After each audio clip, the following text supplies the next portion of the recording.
చాలా బాగా రాస్తున్నాను.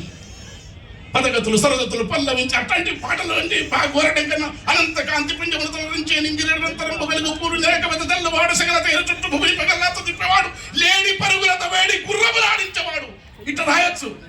కానీ పండితులు బాగా అంటారు. సీకటి వేసిన సిక్కులను విప్పుకొని వెలుగు పంపిన పూల దుప్పటి కప్పుకొని కొనకొండల మీద మునివేలను మోపి నింగి నుంచి జారి నేలపైకి వాలి నోరారణ వీర ఎన్నంటే ఓహో అద్భుతమైన ప్రయోగాలు వచ్చు. కానీ జీవితం ఈ జీవితం పట్టుకునేది నాకు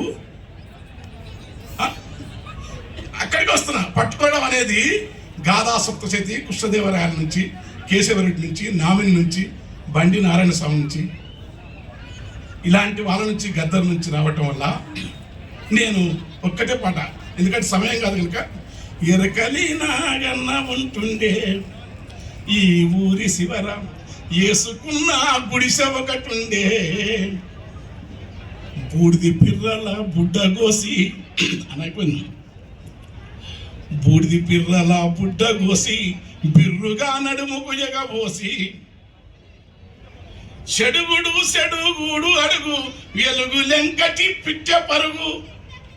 మరి ఎలుగు లెంకటి పిట్టేంది తెలుసుకో. మరి మాదే నేను నాకు తెలిసిన జీవితాన్ని రాస్తా. ఎలక్సీ ఎవడు కుంటాకించేవాడు అంటే నేను చెప్తా. నీకు తెలుసుకోవాల్సిన బాధ్యత పాఠకులది, సాహిత్యకారులది. ఎలుగు లెంకటి పిట్టెట్ట నడుస్తుంది, ఎరకలాయనట్టు నడుస్తారు. ఇది జీవితం తెలిసినప్పుడు తెలుస్తుంది.